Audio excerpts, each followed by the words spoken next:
Boa noite a todos e a todas. Nossa saudação, nossos cumprimentos. Em nome da diretoria e de toda a equipe de trabalhadores do Grupo da Fraternidade Espírita Irmão Camilo, nós queremos agradecer a vocês que estão, aos poucos, iniciando essa participação conosco nesse encontro fraterno. Nesta noite, esta é uma noite mais do que especial, nós estamos comemorando os 39 anos de fundação do Grupo da Fraternidade Espírita Irmão Camilo, e de imediato gostaríamos de pedir para o senhor Acácio Cassioff, que aqui está, é um dos fundadores de nossa instituição, para abrir esse nosso evento fazendo a prece inicial. Por favor, senhor Acácio. Prezados amigos e amigas aí do Grupo da Fraternidade Espírita Irmão Camilo, que nós tivemos a honra de poder fundar aí em Araras, né? Estamos cumprimentando a todos com muito carinho, com muita fraternidade no coração, e queria pedir que todos nos acompanhassem na prece que vamos fazer de início os trabalhos desta noite. Irmão Camilo Flammarion, nos dirigimos em primeiro lugar ao Senhor, que é o encarregado de proteger esta casa, e pedimos a Jesus em seguida que nos ajude no desenvolvimento dessa atividade de hoje, para que ela alcance o cérebro e os corações das pessoas que estiverem presenciando este evento. Jesus derrama amorosamente ou determine que seus discípulos mais chegados, como o nosso mentor, possam derramar assim uma emanação fluídica sobre todos os que estiverem participando, para que todos fiquem satisfeitos, alegres e bastante comunicativos no desenrolar da nossa tarefa. Muito obrigado pela oportunidade que me foi dada de poder manifestar a minha alegria pela fundação do Grupo da Fraternidade Espírita Irmão Américo, nos seus 39, aliás, desculpe, Grupo da Fraternidade Espírita Irmão Camilo, nos seus 39 anos de existência. Que assim seja, então. Que assim seja. Muito obrigado, senhor Cássio. Muito obrigado. Bom, em nome do seu Acácio, que esteve aqui fazendo essa prece de abertura, nós queremos agradecer e manifestar a nossa profunda gratidão a todos os demais trabalhadores que contribuíram na ocasião para a fundação dessa casa que nos acolhe. Bom, vamos então convidar ou trazer aqui para apresentar o nosso convidado da noite, o nosso companheiro Gustavo César Gandolfi. O Gustavo, nosso companheiro de Araraquara, nosso amigo, nosso recém-amigo construído através das redes sociais, dessa tecnologia maravilhosa que está aí à nossa disposição. O Gustavo é de Araraquara, ele iniciou lá no Movimento Espírita, foi o que contou para nós com 12 anos, trabalha, é atual presidente e foi fundador da Casa de Fraternidade Francisco Cândido Xavier, é o seu atual presidente, coordena grupos de estudos do Livro dos Médiuns, de grupos de obsessão, participa das reuniões mediúnicas, coordena o NEP, que é o Núcleo de Estudos e Pesquisas do Evangelho, o NEP Francisco de Assis, que é um estudo aprofundado do Evangelho, né, na casa, e é um colaborador, expositor, amigo, que está aqui. Gustavo, muito obrigado por nos atender. Nós queremos que você seja muito bem-vindo a essa casa que expande as suas paredes e te recebe com muito carinho para suas considerações iniciais. Boa noite, Jorge. Boa noite a todos os nossos amigos do Grupo da Fraternidade Irmão Camilo.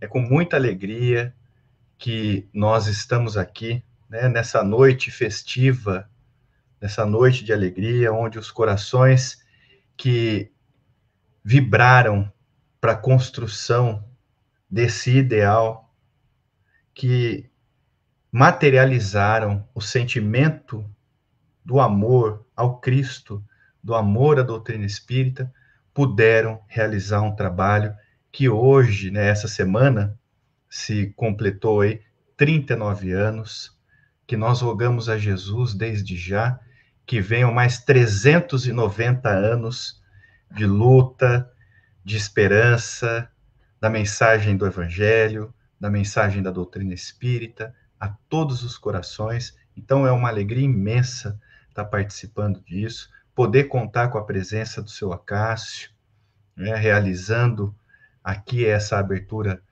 com a sua prece, com o seu coração acima de tudo, e poder contar com amigos, amigos que Jesus vai nos apresentando, amigo que Jesus vai nos trazendo ao convívio, o caso do Jorge, e eu quero estender na pessoa do Jorge a todos os trabalhadores, né, da casa, o nosso carinho, os nossos parabéns, as nossas congratulações e o nosso abraço e a nossa gratidão, né? Que seja uma noite de muita paz para os nossos corações e que a gente possa receber um pouco de alimento espiritual para as nossas almas.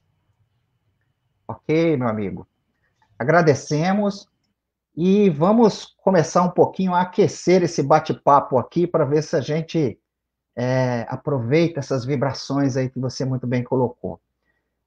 Nós queríamos, para a gente começar a conversa, lembrar que as atividades do movimento espírita, elas começaram há mais ou menos 163 anos. A gente poderia dizer que a primeira casa espírita do planeta foi a Sociedade Parisiense de Estudos Espíritas, que foi fundada por Allan Kardec em abril de 1858. Lá, naquele momento, começava o movimento espírita.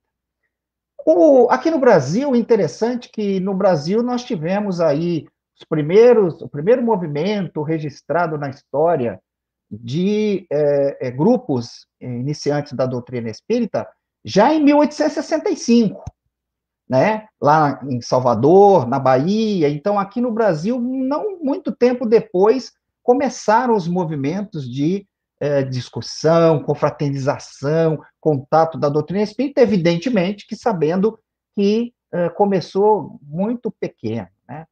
De lá para cá, segundo os dados da Federação Espírita Brasileira aí de 2019, esse dado que está lá no site, hoje a gente conta mais ou menos em torno de 15 mil entidades espíritas no Brasil. 15 mil. 15 mil entre hospitais, escolas e centros espíritas, propriamente dito.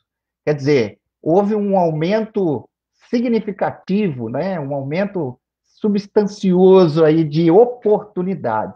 Então, graças à misericórdia divina e graças aos trabalhadores que, ao longo do tempo, foram construindo esses trabalhos, que esse processo acabou acontecendo. Aliás, Gustavo, eu quero lançar um desafio aqui, porque tem algumas pessoas que estão no chat, certamente, e o desafio é o seguinte: será que nós conseguimos nos lembrar, até a título de gratidão, da casa espírita onde nós começamos?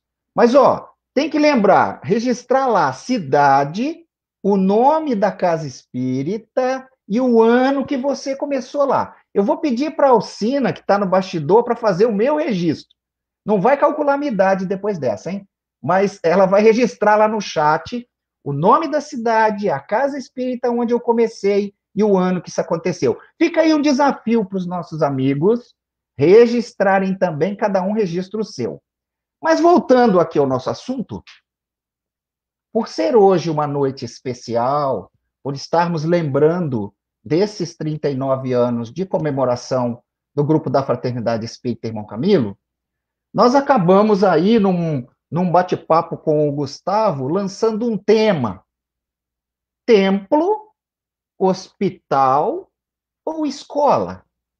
Esse tema tem como objetivo para nós de refletirmos um pouquinho a respeito do papel da casa espírita na sociedade. O papel da casa espírita na sociedade. Se vocês me permitem, eu vou dizer o seguinte, ó. Eu adentrei na casa espírita pelas 3 portas.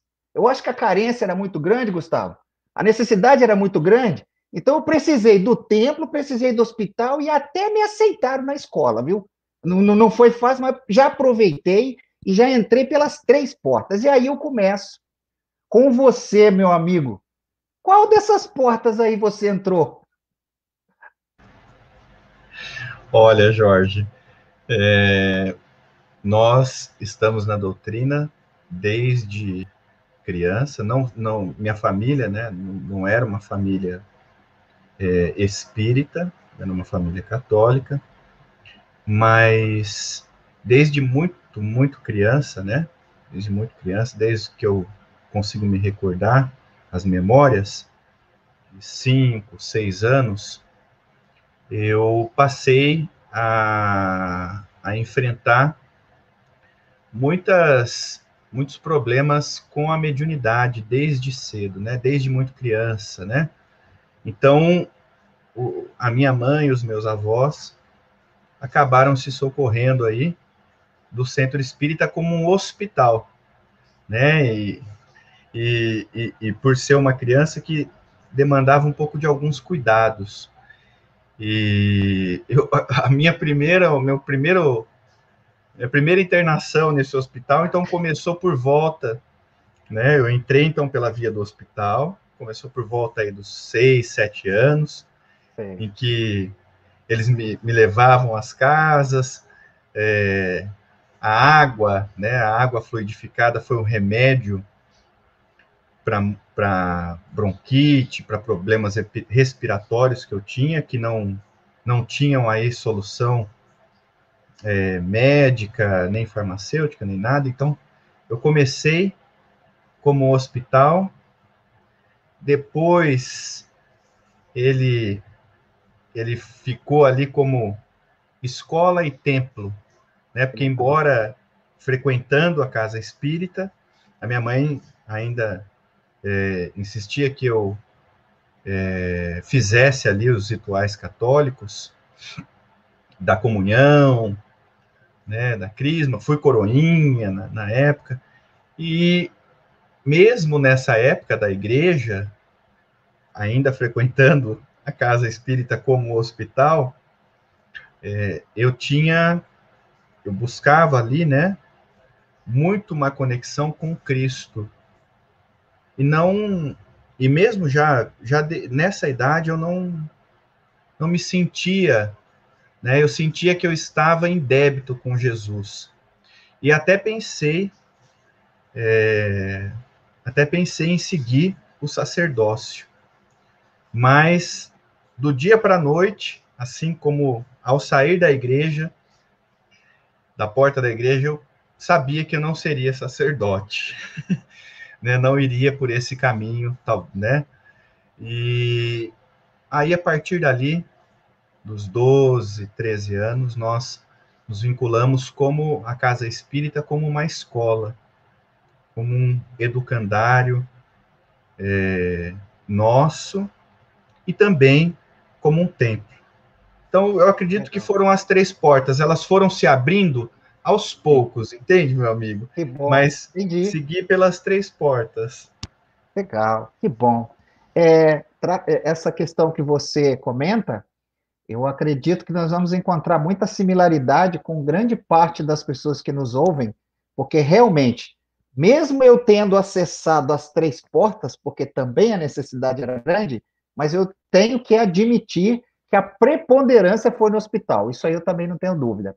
Mas olha, trazendo o nosso tema para cá, para a nossa conversa, embora você tenha citado, né, você citou na ordem hospital, escola, templo. Vamos falar um pouquinho do centro espírita como templo? Porque algumas pessoas que nos ouvem, conhecem, vão à casa espírita, têm uma ideia, mas alguns não vão, não têm essa ideia. Então, a casa espírita como templo, fica algumas dúvidas para a gente compartilhar. O espiritismo, ele pode ser considerado uma religião? Para onde são dirigidas as orações, se a gente considerar a casa espírita como templo?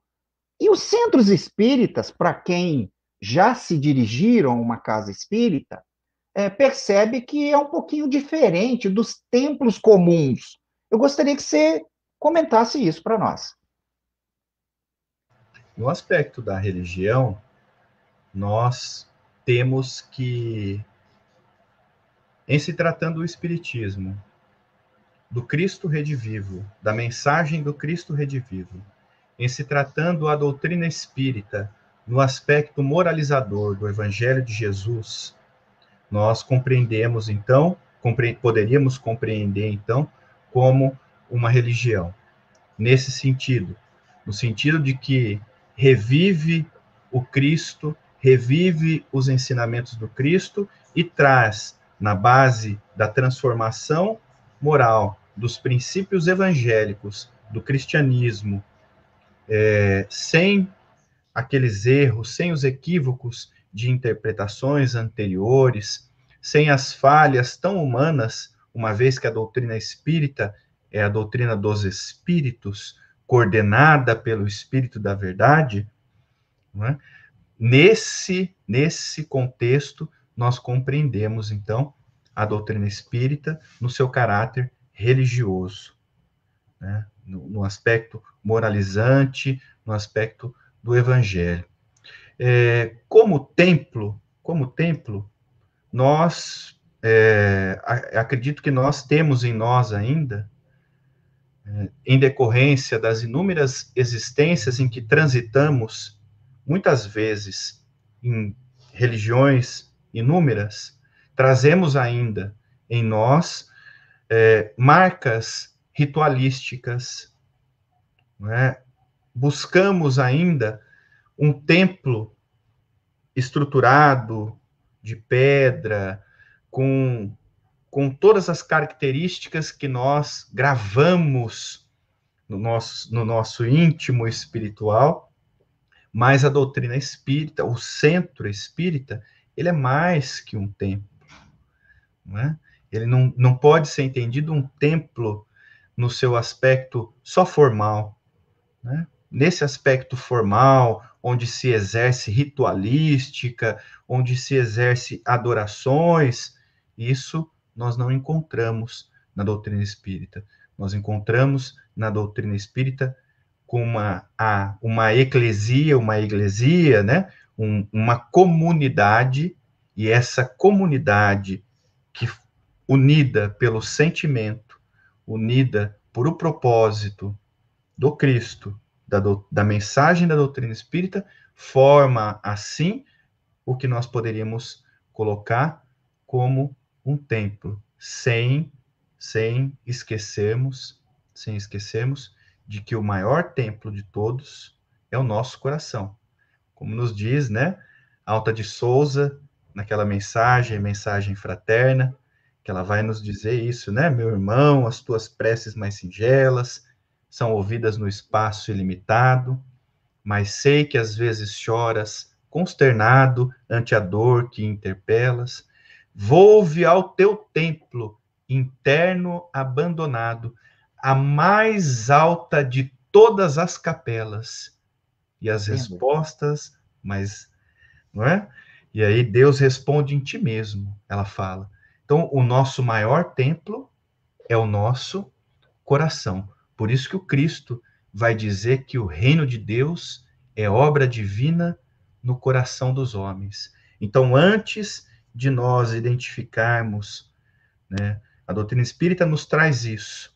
Antes de nós identificarmos um templo no exterior como algo material de pedra, é preciso que esse templo seja erguido nos nossos corações, em nós.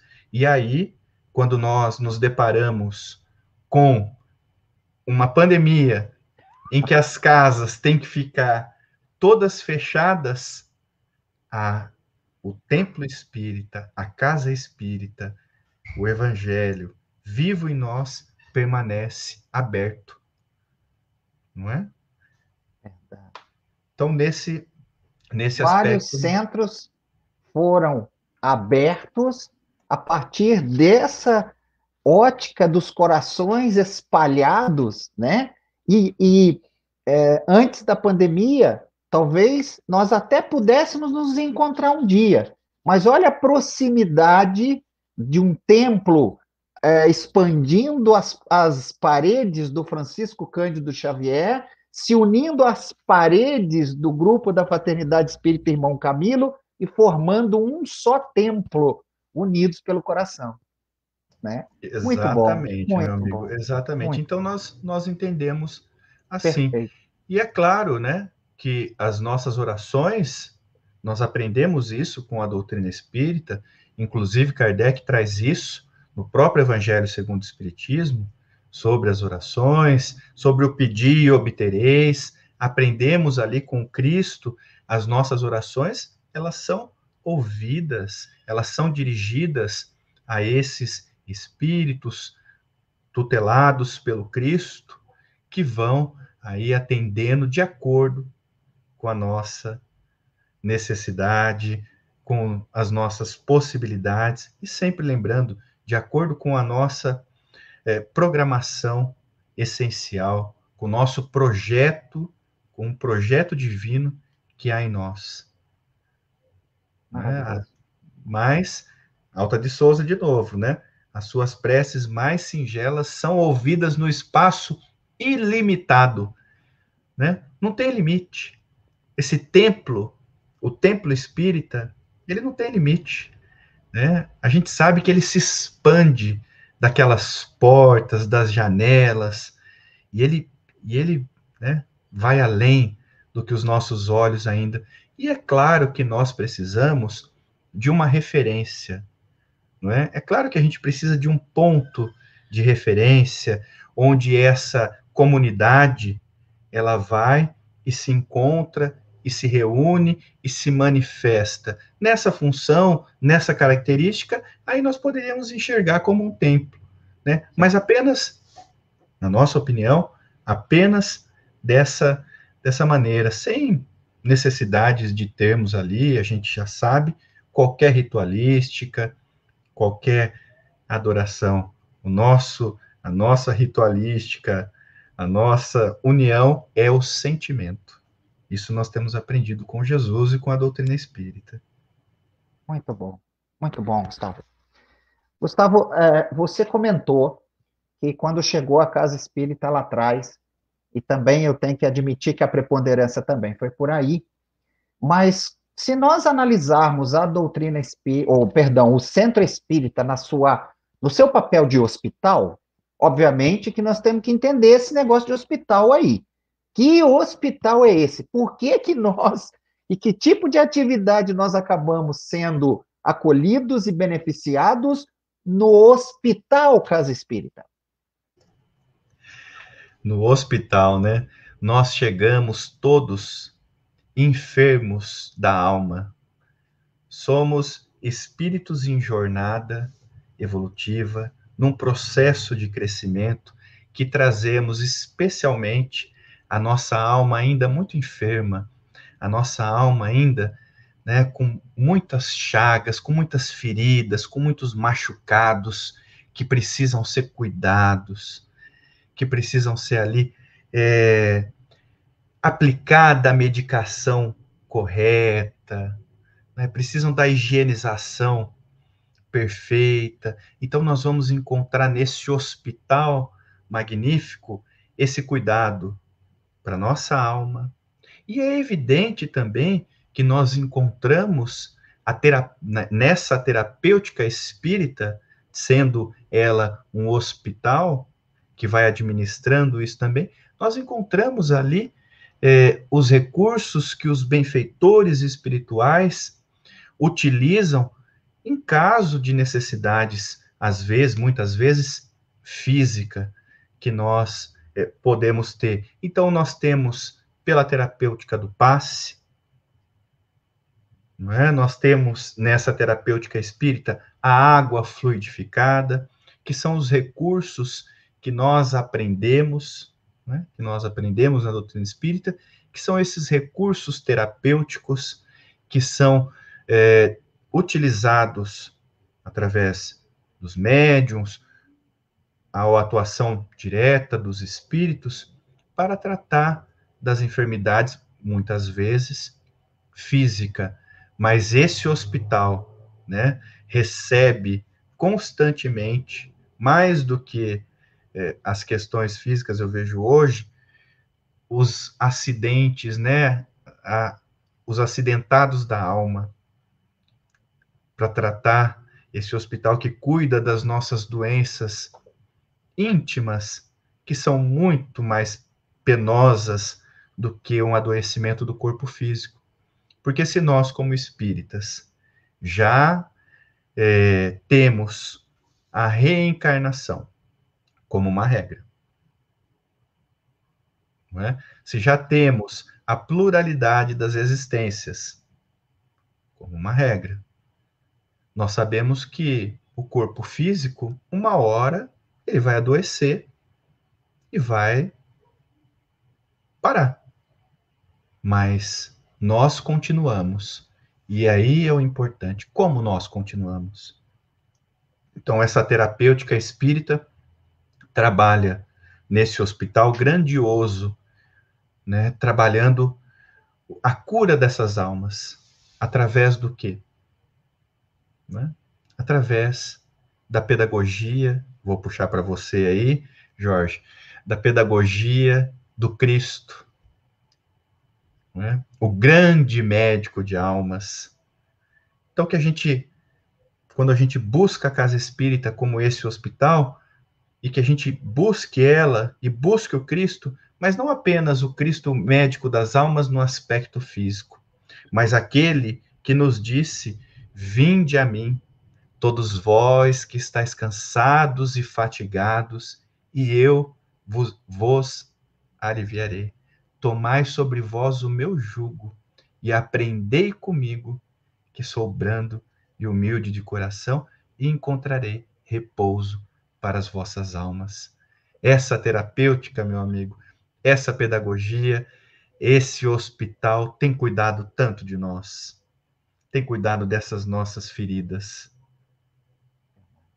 E é muito gostoso, é muito bom a gente constatar que alguns irmãos, quando adentram a casa espírita e lá permanecem ouvindo uma palestra, recebendo o passe, tomando uma água fluidificada, que esses nossos companheiros, em alguns casos, declaram: nossa, mas que ambiente gostoso, que ambiente diferente, né? Que bom que a gente consiga, claro que não somos nós só encarnados, mas o somatório das vibrações ali gerar este ambiente acolhedor, que faça com que só pelo bem-estar de estar presente ali, ele já saia um pouco aliviado, reconhecendo que um ambiente pode ser diferente. E, claro, somado o templo, o hospital, o alívio.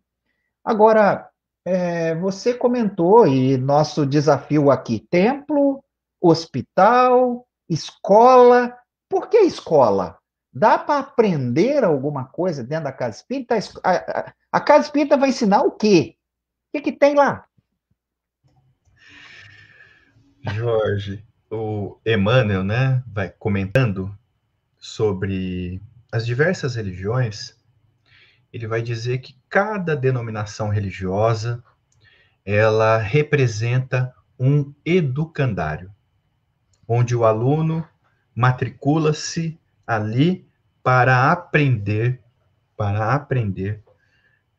as matérias que são atribuídas ali.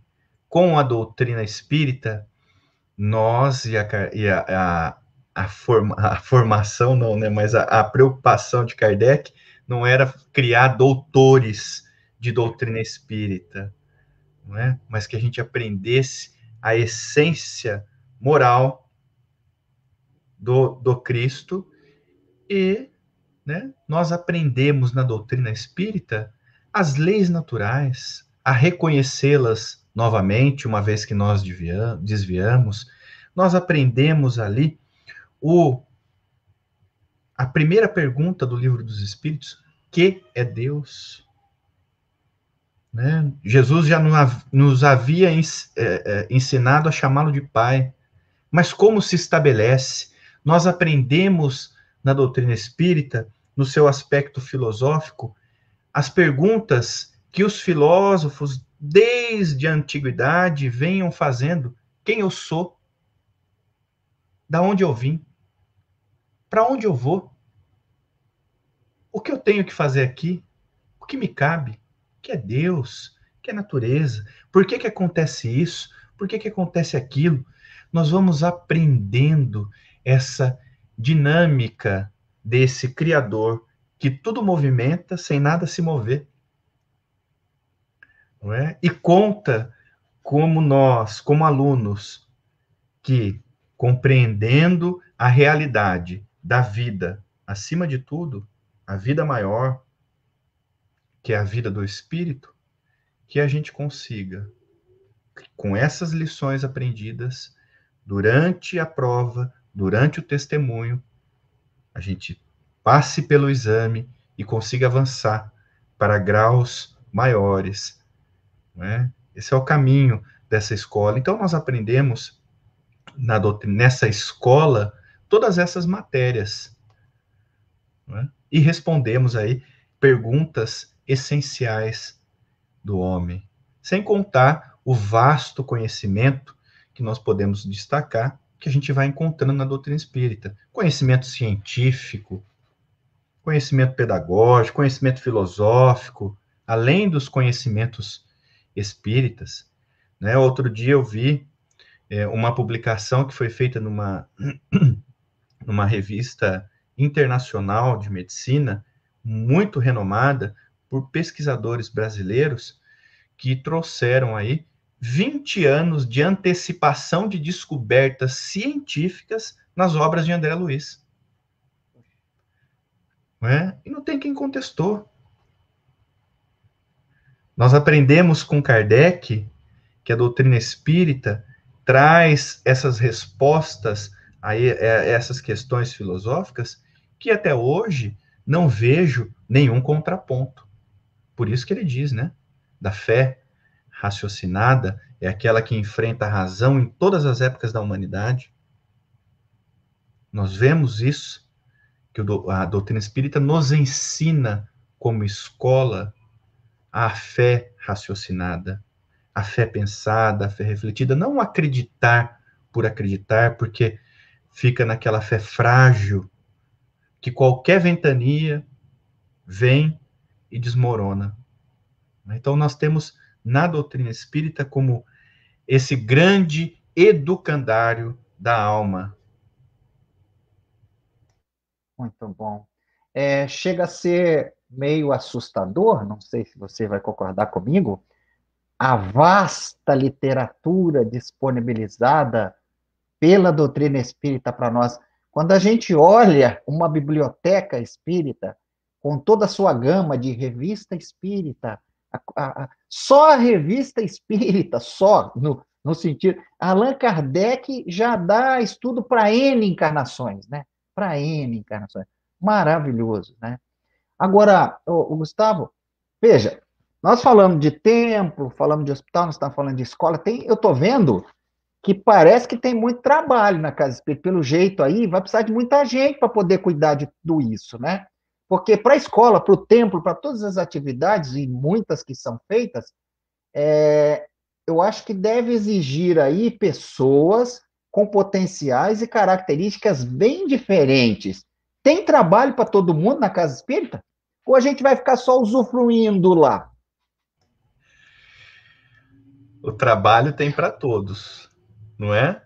O trabalho tem para todos. Nunca falta oportunidade de serviço na seara do mestre, né? Ele convida a todos nós e já distribuiu os talentos, né? Para alguns foram 5, para outros foram 3, 2, melhor dizendo, para outros foi 1.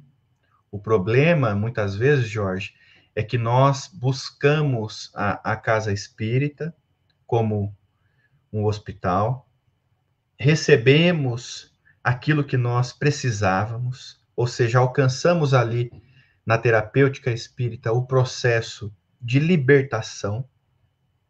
E quando nos chega o convite para o servir, via de regra, nós debandamos, nós ficamos apenas na posição de espectador, né? Muitas vezes a gente quer ficar, é muito cômoda, né? E a doutrina espírita também não exige nada de nós. A doutrina espírita não exige nada de ninguém, mas ela espera tudo de nós. Se você se propôs a tarefa, se você se anelou à doutrina espírita, campo para trabalho é imenso. Nós podemos realizar podemos encontrar imensas possibilidades de servir e de atuação. Então, nós temos que, primeiro, ver se nós vamos querer ficar nessa posição de espectador e também, né, verificar as nossas possibilidades. O que eu...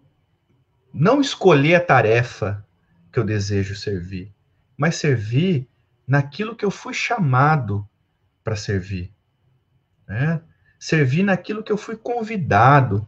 Ah, mas o Jorge faz aquela tarefa, ele faz as lives, ele conversa com as pessoas.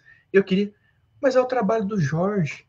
O que eu tenho que me preocupar com o trabalho do Jorge? O meu trabalho é colocar o copo, a água nos copos para as águas fluidificadas. Né? O meu trabalho é receber as pessoas na casa espírita com sorriso, com abraço, com carinho, para que desde a entrada a pessoa sinta-se acolhida. Para que desde o primeiro momento que aquela pessoa está procurando, a gente não sabe por que a pessoa está procurando a casa espírita, se ela está procurando como um hospital, como uma escola, como um templo, né? Então, receber essa pessoa com carinho, com generosidade, né? Existem tantas e tantas e tantas tarefas, é que nós, muitas vezes, ainda na nossa imaturidade espiritual, quando nós nos vinculamos à tarefa espírita, nós pensamos, eu quero ser Chico Xavier. Né? Mas ninguém quer ter as dificuldades que o Chico teve.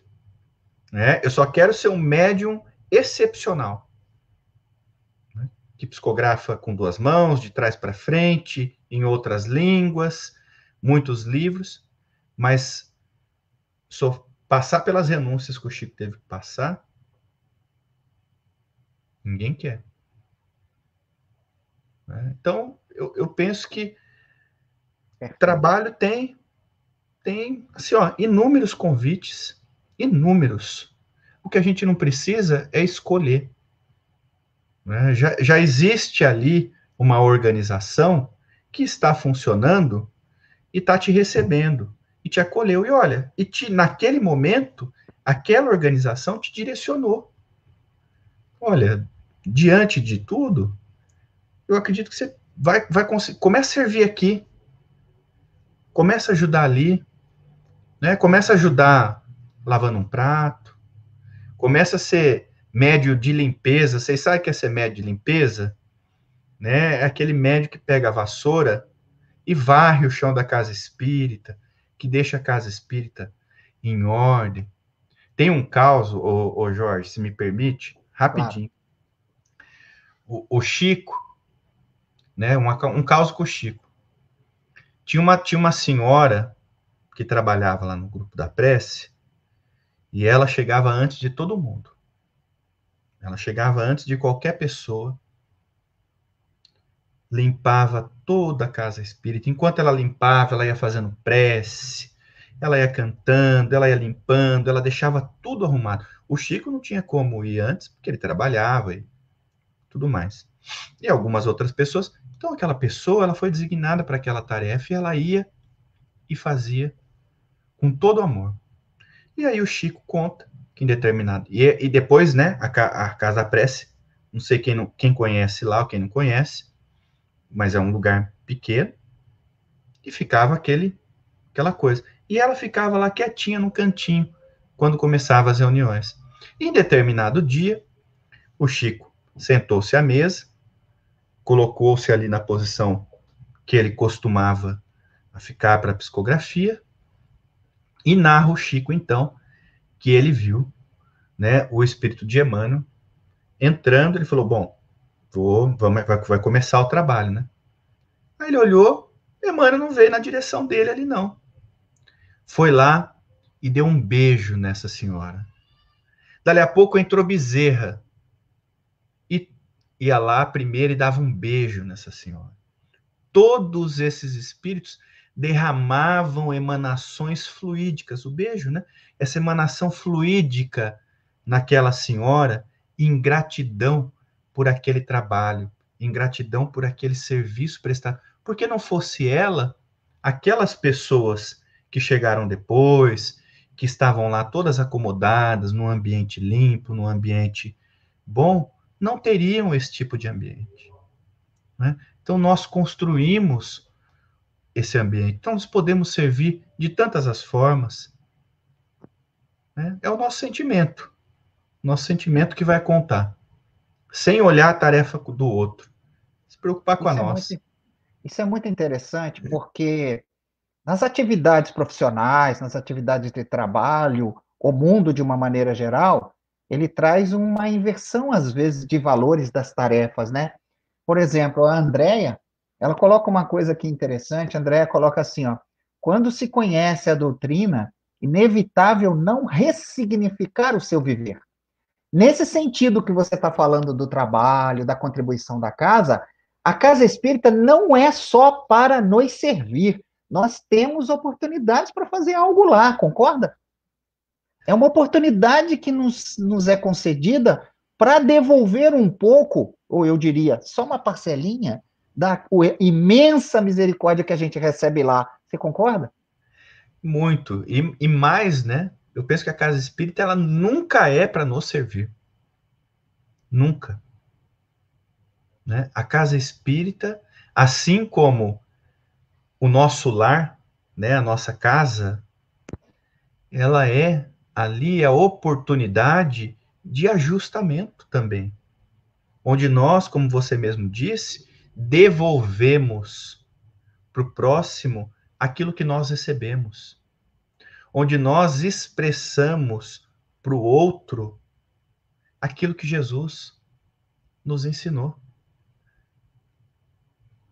Então, eu penso, quando Francisco de Assis ouviu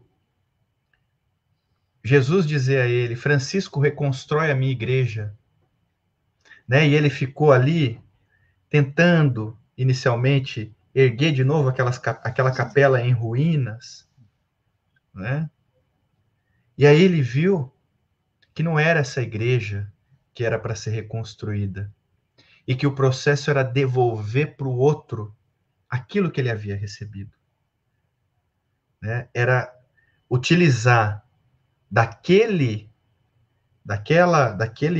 situação, daquele momento, daquele espaço que para Francisco foi o mundo, né, imaterial, aquilo. Então, a casa espírita, ela tem que ser isso, né? Ela é mais do que, muito mais do que para nos servir. Está ali para a gente realmente trabalhar, né? Pegar os nossos talentos e não enterrar na terra, né? Não esconder eles, é produzir para multiplicar. E é interessante porque quando nós falamos de casa espírita como templo, casa espírita como hospital, casa espírita como escola, todos os trabalhadores com esses diferentes potenciais vão poder atuar ali num regime de comunhão, de liderança, de respeito, de compreensão, de fraternidade, baseada nas questões que tem o Evangelho do Cristo. O ambiente é um ambiente de trabalho, mas pautado com orientações de ordem espiritual, né? Então, quer dizer, um espaço onde se trabalha se exercita, tem as questões que respeitamos uns aos outros, mas e deveria ser um ambiente cada vez mais fraterno. Graças a Deus, cada casa trabalha nesse sentido, né? De vez em quando a gente encontra as nossas desavenças, até porque somos espíritos em processo de amadurecimento. Mas são oportunidades sagradas que nos são colocadas, né? Exato. E Jorge, você vê, né? A gente vê lá no livro dos médiuns, lá nos capítulos finais, nós vamos ver Kardec, né, trazendo sobre as divergências, as disputas entre as instituições espíritas. E ele vai dizer lá, fruto do que é. Né? Ele vai explicar para a gente, vai nos ensinar por que isso não deve existir, porque o nosso movimento tem que ser de união, de fraternidade, de respeito.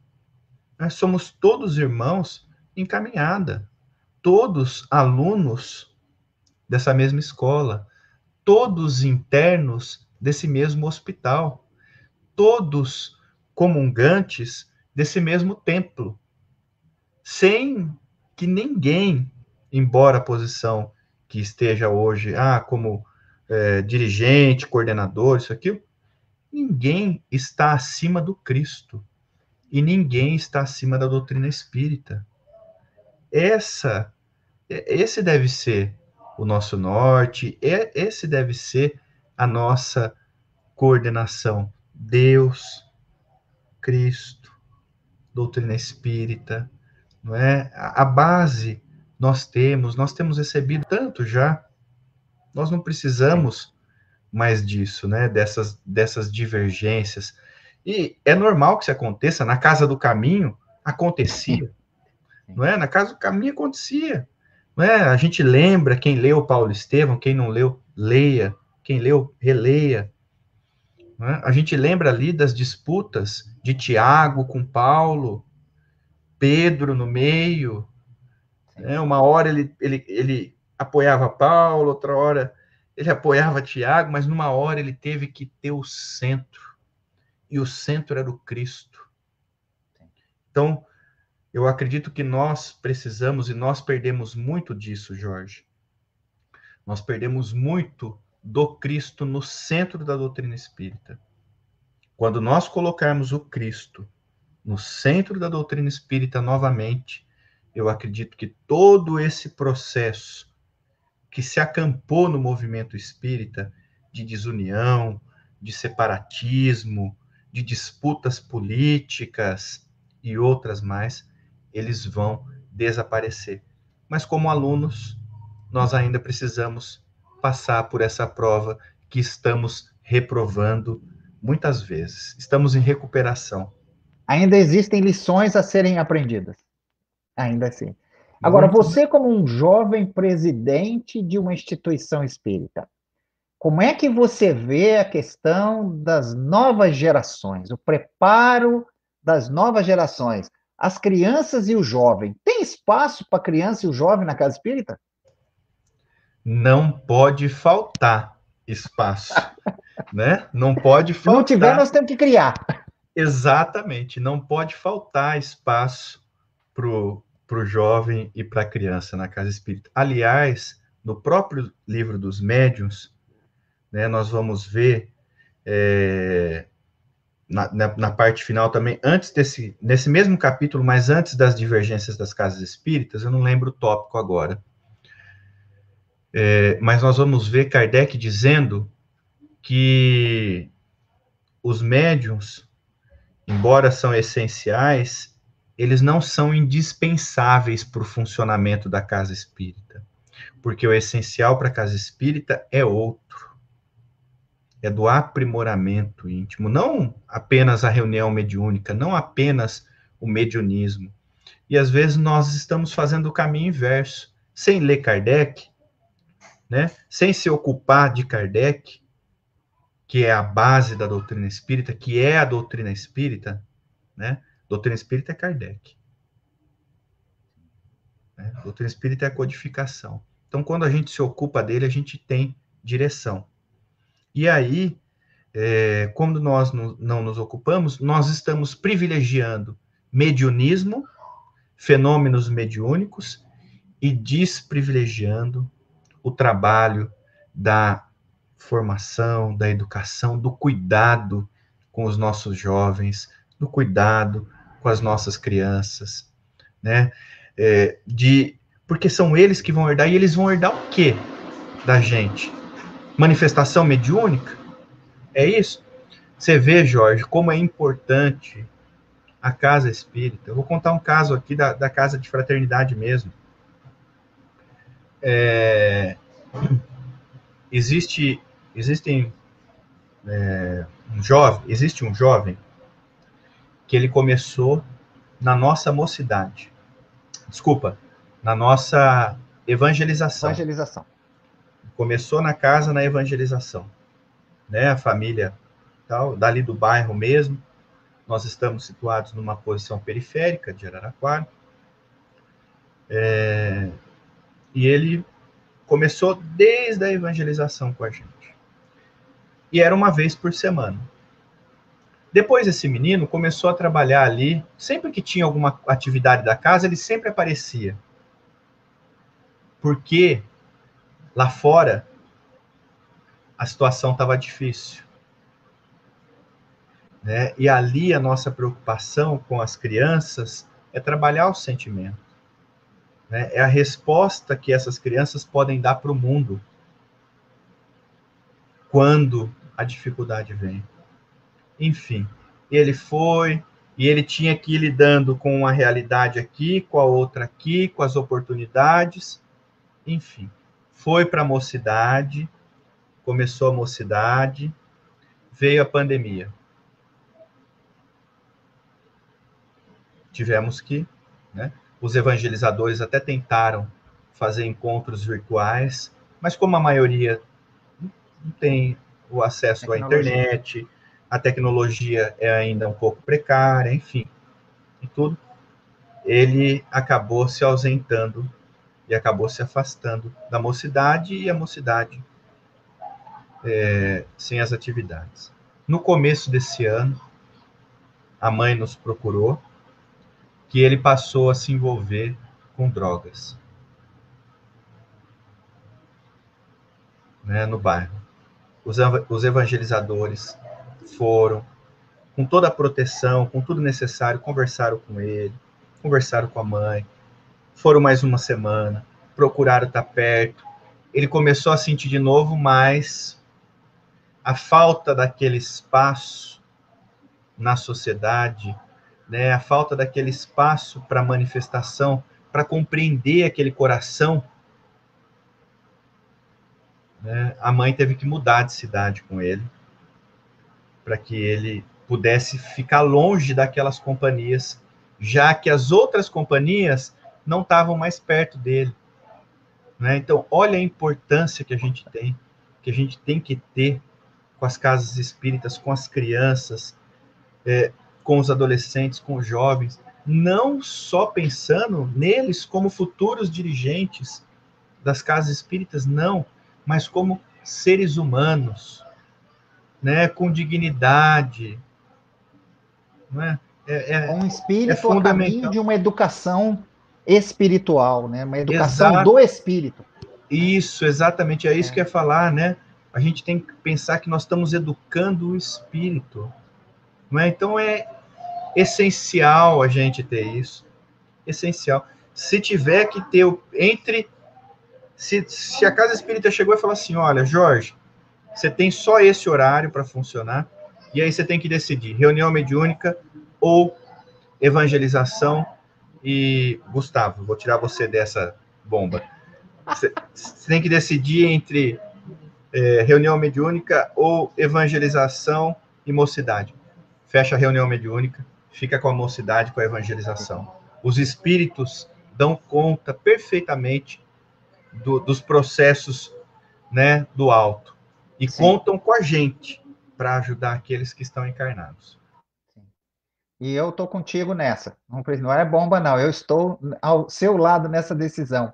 Agora, você falou uma coisa aí, por exemplo, essa questão do jovem, o acolhimento. Às vezes a gente não tem ideia do impacto, do quanto é importante esse trabalho, esse acolhimento das pessoas que chegam à casa espírita.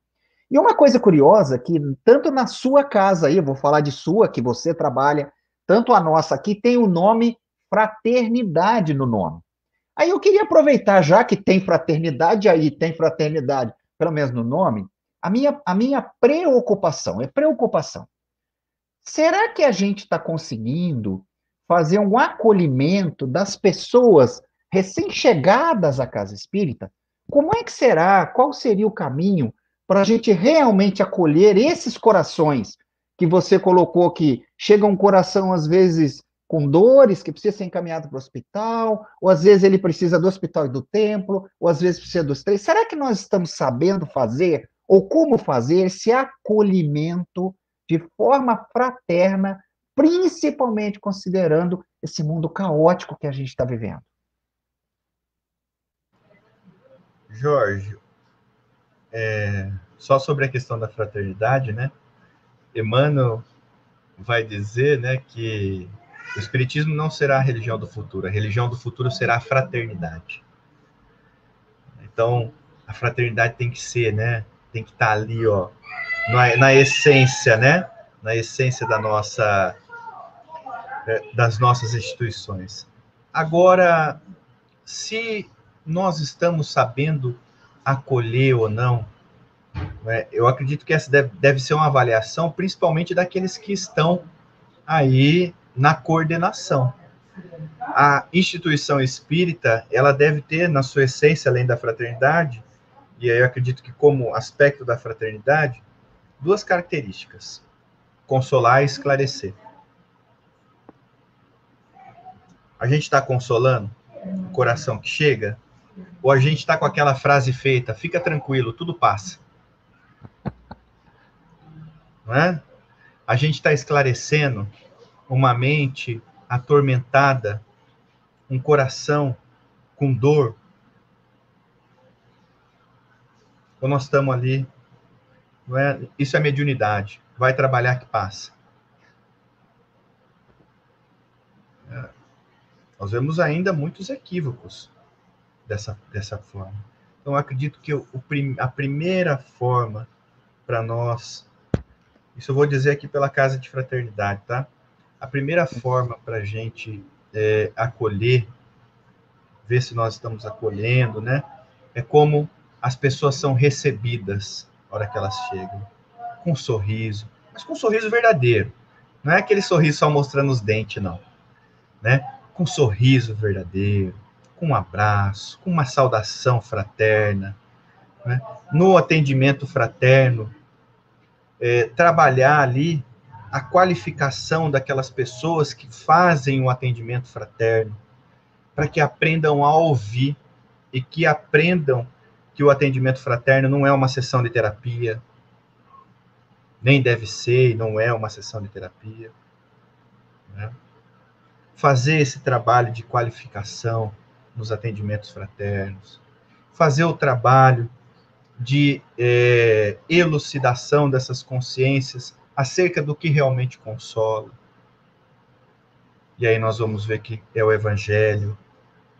Se não fosse, Kardec não teria, né, se dedicado. Se não fosse o Cristo, não nos deixaria os seus ensinamentos, para que a gente tivesse aí todo esse material para isso.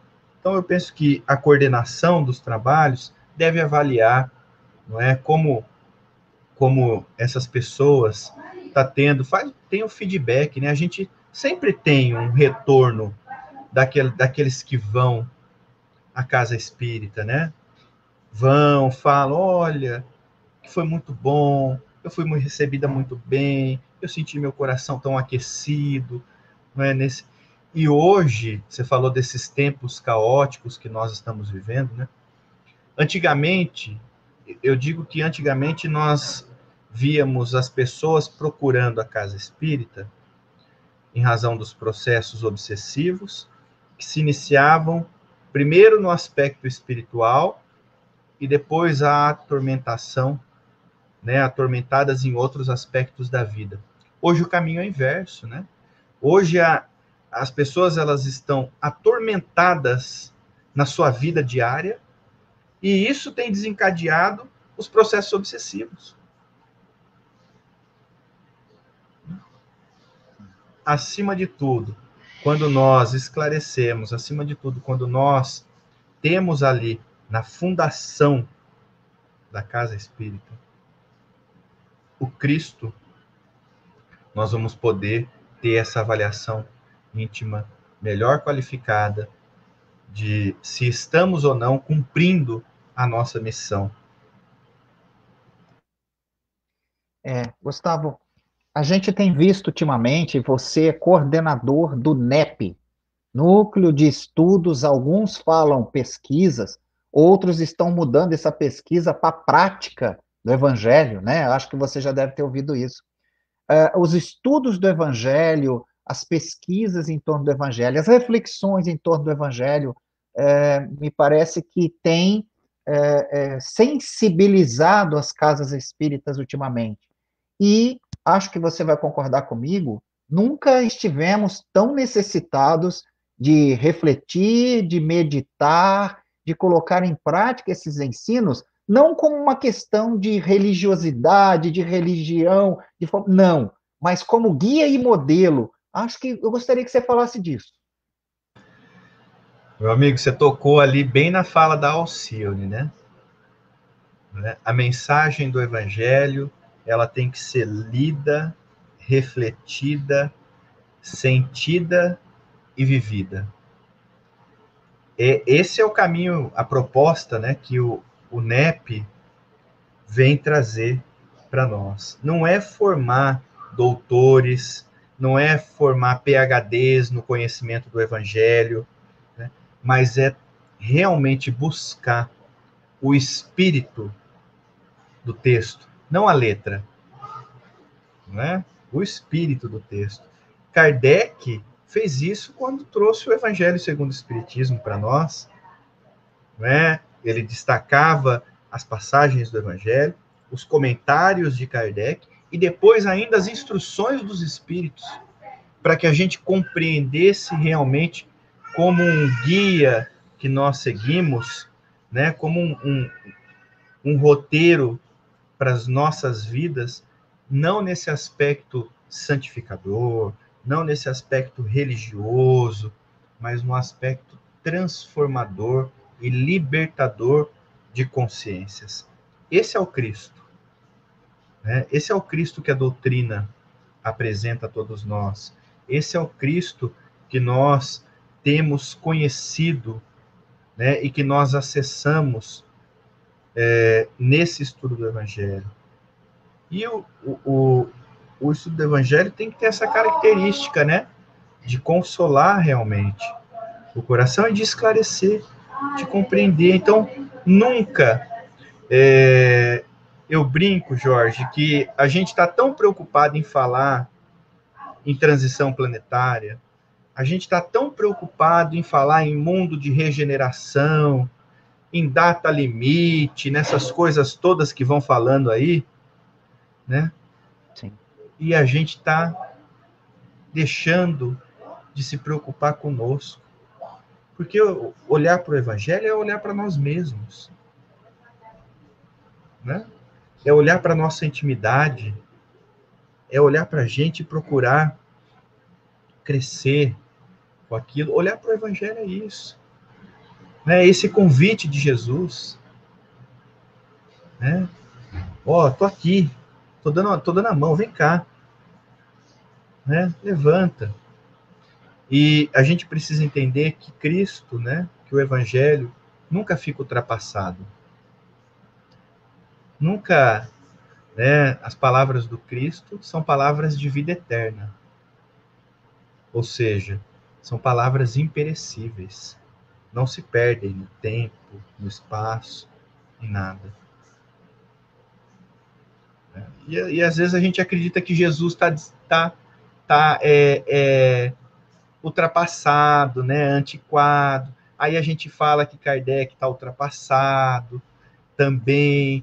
E aí fica nessas coisas. Aí sai qualquer outra coisa, menos a essência nossa. Eu vejo muita gente falar de transição planetária, falar disso, daquilo, daquilo outro. Ninguém conhece, ou ninguém quer ler a parábola dos talentos. Ninguém quer ler o sermão profético. Jesus falou muito antes disso tudo. Está muito claro lá. Não é? É, muito claro.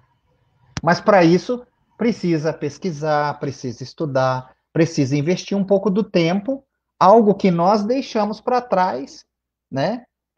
Não demos o devido valor a isso, como vai dizer o nosso São Vicente de Paulo no próprio Evangelho. Quisera eu que esses estudos fossem valorizados, que dessem mais atenção ao estudo do Evangelho, né? Agora, Gustavo, Ô nosso Jorge, tempo anda.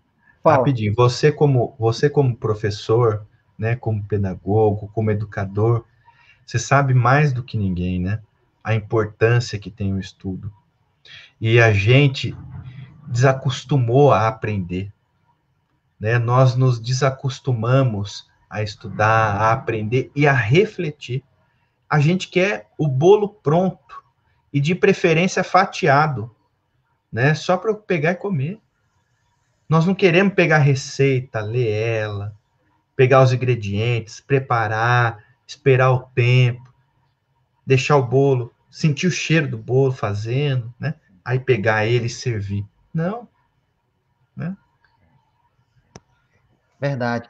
Olha que bonito, o nosso Joaquim, que acabou de lançar uma segunda obra maravilhosa. Olha aí. Olhar para o Evangelho é olhar para nós mesmos. O Joaquim, que cuida de obras voltadas para a reflexão do Evangelho, o Leonardo também, que está participando aqui conosco, está nos dando uma força aí no sentido: o Evangelho é isso, não pode ser deixado de lado. Não existe mais essa ideia de tirar o evangelho do movimento espírita, né? Algumas pessoas ainda usam a expressão igrejeiros, não. O evangelho é a essência extraordinária que mantém. Não é à toa que no livro dos Espíritos está lá guia e modelo. Guia e modelo.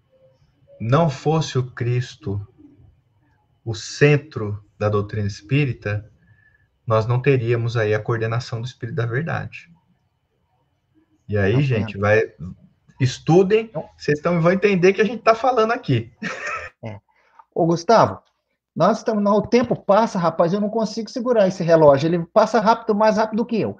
Então, eu queria caminhar, assim, para uma reflexão da seguinte maneira: nós falamos de casa espírita como templo, falamos de casa espírita como hospital, falamos de casa espírita como escola, para trabalhar toda essa instituição maravilhosa, pessoas de diversos tipos, acolher. Para a gente fazer uma reflexão, né? Como é que será que a gente vai olhando para nós, dentro dessa sua proposta, o evangelho dentro de nós, e a casa espírita dentro de nós olharmos para dentro de nós que aí agora nos colocamos na posição de trabalhadores, claro que recebemos, mas de trabalhadores que vamos contribuir, como é que a gente pode pensar se a gente está conseguindo um processo de assertividade na missão da instituição? Você é diretor de uma casa, nós aqui dirigimos a casa. Será que nós estamos acertando? Como saber, como administrar isso para garantir que a gente consiga fazer o melhor trabalho? Que indicador eu vou olhar para saber se a gente está no caminho certo? O que você diria? Olha, meu amigo, eu acho que eu vou ser repetitivo, né?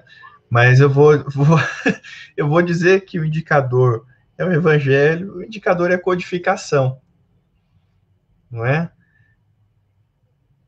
A gente Não tem. não tem, né? Não tem outro indicativo para gente saber se eu tô. Primeiro, porque nós não vemos nenhuma contraposição e nenhuma contradição e nenhuma sobreposição da doutrina espírita ao evangelho. Se víssemos, teria alguma coisa aí diferente. Então a gente não vê, né? Mas Jesus nos disse: seja o vosso dizer sim, sim, não, não. Então temos que ter aí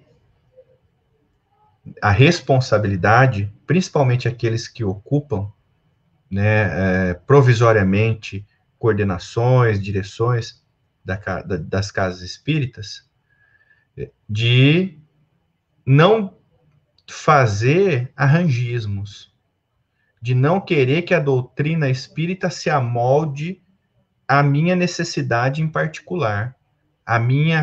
Não. A minha casa, já começa por aí, né? A minha casa, já tá... Ninguém é proprietário, mas... Então, a minha casa segue desse jeito. Pera lá. Né? Pera lá. A gente tem que seguir como? Então, seja o vosso dizer sim, sim, não, não. Então tá aí. E aí a gente vê... e aí a gente vê, rapidinho, em Kardec, qual tá ali, né? A missão do homem de bem, a missão dos espíritas, não é? A gente vê aí a doutrina espírita, quais são as bases que ela deve ter estabelecido. Se você tem alguma dúvida de como deve funcionar, não sabe como fazer, não sei o quê, pega lá no Livro dos Médiuns, que tem o Estatuto da Fundação da Sociedade Espírita de Estudos Parisienses. Não é? Tá lá, tá todas as diretrizes de como Kardec colocou, como funcionou naquela época. Como foi fundado, para que serviu. Então, a gente tem já esses parâmetros, né? A gente pode pega o Conduta Espírita, não é? Pega o Conduta Espírita do Psicografia do Chico, para a gente saber ali, né, como é que tá, fazer essa avaliação, né, termos essa crítica, e eu acredito que a primeira crítica é essa. Eu estou querendo que a casa espírita se amolde à doutrina espírita, ou eu estou querendo que a doutrina espírita se amolde ao meu modo de ser? Aí eu vou fazendo de qualquer jeito, aí eu faço o espiritismo ao modo do Gustavo, o espiritismo ao modo do Jorge. Na casa de fraternidade é o espiritismo a modo do Jorge, a modo do Gustavo. E seja o vosso dizer sim, sim, não, não. Quantos corações a gente está conseguindo aliviar, tirar o peso, consolar, são dados importantíssimos também que a gente, né, estamos conseguindo executar essa tarefa, né? Realmente, no Evangelho está a essência do processo, da direção, da gestão de uma casa espírita. No Evangelho está a essência da gestão de uma casa espírita. Ô, Gustavo, antes da gente encerrar aqui, que eu quero passar para você, para as suas considerações, e eu vou fazer uma última pergunta. Será que nós conseguimos responder para as pessoas que a casa espírita é um templo, é um hospital, é uma escola somente, ou é muito mais coisa? Essa vai ser a pergunta que eu vou passar para você, para a gente encerrar. Mas antes da gente encerrar, eu quero compartilhar com os amigos que nós estamos aproveitando esse evento comemorativo de hoje para lançarmos aí a nossa página do Grupo da Fraternidade Espírita Irmão Camilo no YouTube. Nós vamos dar mais um passinho. A gente só ficava no Face e a partir de hoje está aberto a página do YouTube do Grupo da Fraternidade Espírita Irmão Camilo, onde os nossos irmãos que estão participando, e vai ficar registrado aí, poderão assistir essas salas de bate-papo, todas que já estiveram aqui. Inclusive, os nossos amigos, Leonardo, Joaquim, que estão conosco aí, Gustavo, e participaram também conosco, dando prazer da sua contribuição. Então, fica aí o convite para acesso dos nossos irmãos, para acessarem depois, inclusive tem uma surpresa lá. Quem acessar a página do YouTube vai ter a oportunidade, Gustavo, de assistir a uma entrevista que nós fizemos com o seu Acácio. Seu Acácio nos contou, só contou para mim e para a Alcina. Agora nós vamos compartilhar, né? Como foi a história dele, da chegada na doutrina espírita, as ideias de fundação da instituição, está lá na página do YouTube. E essa gravação é inédita, ninguém viu ainda, vai começar a ver a partir de hoje, que a gente está comemorando aí os 39 anos de existência. E também não poderia deixar de agradecer aos companheiros que nos ajudaram na elaboração dessa página. É muito bom a gente ser grato, né? A Jane e a Natália Martins, a Denise e o Mário Joanoni, a Maria Alcina, que está aí de fundo, está quietinha, daqui a pouco ela aparece, José Roberto, que também nos colaborou com a gente. Então, tem muitas pessoas que trabalharam, eu citei esses nomes porque foram mais diretos, mas muitos trabalharam para que a gente conseguisse colocar essa página aí no ar. Bom, Gustavo, vou passar a pergunta para você, daí você emenda as suas considerações finais, e também queria lhe pedir, já que o trabalho é completo, você faça a prece de encerramento para nós. Então, faça a pergunta, você fecha com as suas considerações e encerra essa noite maravilhosa, que nós já de antemão te agradecemos, com uma prece, e leve essas vibrações também, estenda a todos os seus companheiros de trabalho aí de Araraquara. A pergunta é simples, será que nós conseguimos responder? Porque o tema era templo, hospital ou escola? É contigo.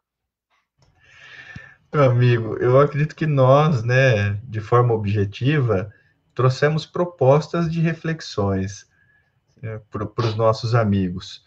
E cabe a cada coração, né, e se aprofundando, seria falsa, né, pretensão, ou muita pretensão da nossa parte, acreditar que nós esgotaríamos qualquer de uma dessas possibilidades, de responder a qualquer uma dessas possibilidades, porque não teríamos, não temos, compreendemos que não temos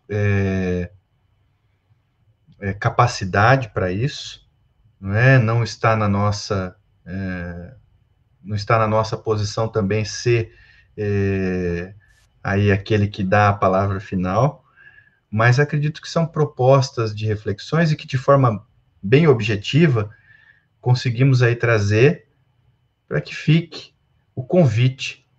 E primeiro, para saber se eu estou me situando a cada, né, qual dessas denominações, como eu estou compreendendo, e o principal, qual é a minha participação nisso tudo.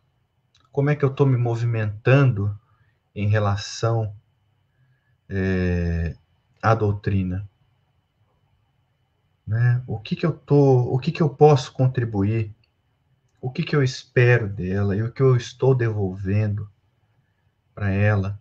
Essa doutrina que nós temos recebido tanto, né? Que libertou as nossas consciências dos atavismos, das algemas que nós nos escravizávamos e que nós, durante muito tempo, a tantos outros corações também escravizamos.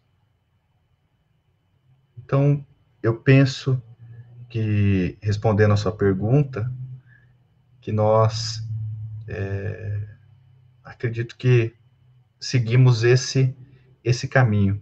E a título de consideração final, diante de um contexto tão amplo, que embora os 3 tópicos principais seriam, né, templo, hospital ou escola, ou qualquer uma dessas ordens, para que a gente se, mas que dentro de todo esse debate fica, acima de tudo, como eu estou com a doutrina espírita e o que a doutrina espírita representa para mim e como posso me situar em relação à doutrina.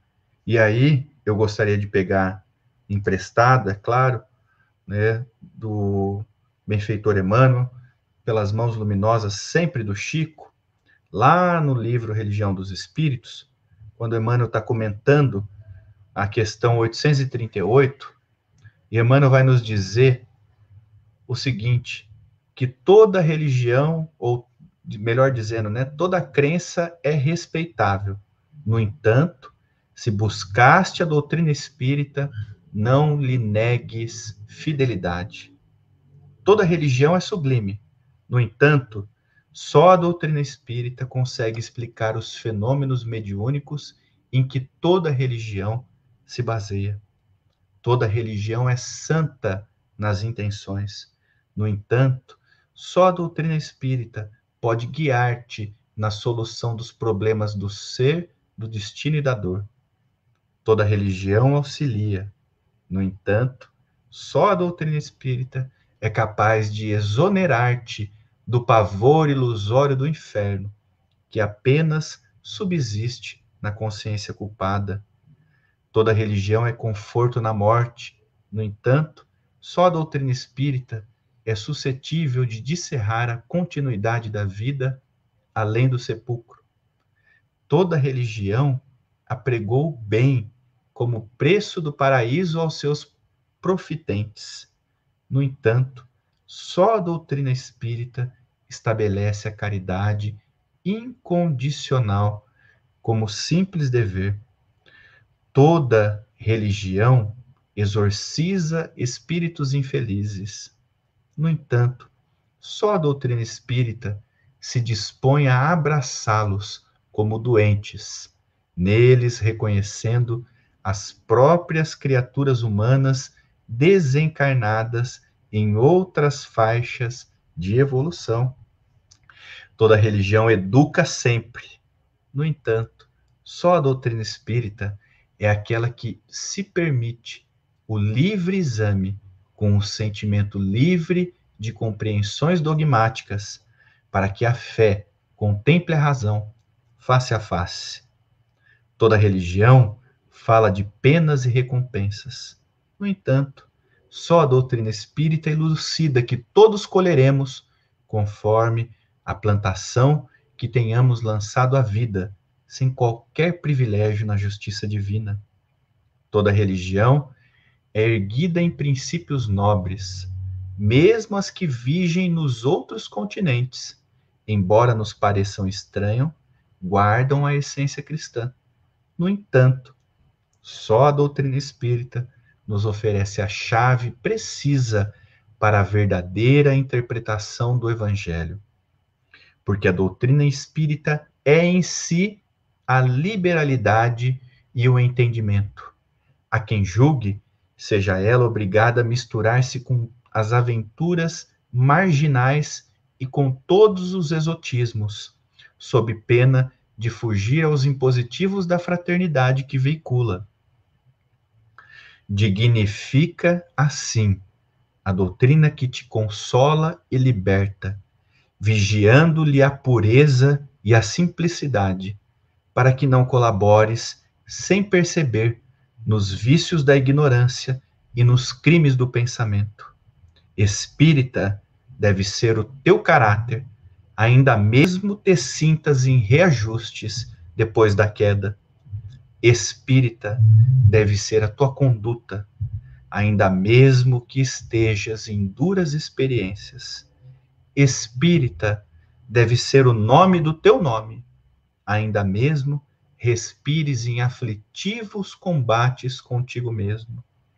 Espírita deve ser o claro adjetivo da tua instituição, ainda mesmo que, por isso, te faltem as passageiras subvenções e honrarias terrestres. Doutrina espírita quer dizer doutrina do Cristo, e a doutrina do Cristo é a doutrina do aperfeiçoamento moral em todos os mundos. Guarda-a, pois, na existência, como sendo a tua responsabilidade mais alta, porque dia virá em que serás naturalmente convidado a prestar-lhe contas. Que Jesus, nosso irmão mais velho, que os benfeitores espirituais que coordenam o grupo Fraternidade Espírita Irmão Camilo, que todos os benfeitores espirituais do alto abençoe essa casa nessa celebração, abençoe os seus trabalhadores e que, acima de tudo, essas bênçãos sejam revertidas a todas as denominações religiosas, a todos aqueles que estão à linha de frente no trabalho com Jesus, a todos aqueles que estão dispostos a servir ao próximo, a todos os nossos irmãos em dificuldade, a todos os nossos irmãos que estão à linha de frente também da dificuldade que nós vivenciamos, a todos aqueles que sofrem, a todos aqueles que estão aflitos, que sejam envolvidos por essas bênçãos que emergem dessa casa espírita, expandindo através de seus trabalhadores aos corações de todo o nosso país, que possamos todos ter o Cristo no centro das nossas vidas e a doutrina espírita no leme da condução das nossas atividades religiosas. Que Jesus nos abençoe, nos ampare e nos fortaleça. Que assim seja. Que assim seja. E muito obrigado aos nossos amigos que participaram, que comentaram, né, que mandaram aqui o seu carinho nos seus comentários. Muito obrigado mesmo, né? Agradeço aqui por todos, né? O Orson também está aqui, amigo querido, né? Esse bandeirante de unir corações que é o Verdade. Orson, um professor para a gente fala isso, né? E para todos os nossos amigos, Joaquim pelas participações, enfim, Luiz, Vera, a Virgínia, agora estou olhando aqui os comentários, né? Para todos vocês, né? Muito obrigado pela participação. Gustavo, muito obrigado. Fique com Deus. Um forte abraço. Boa noite a todos. Fiquem com Deus.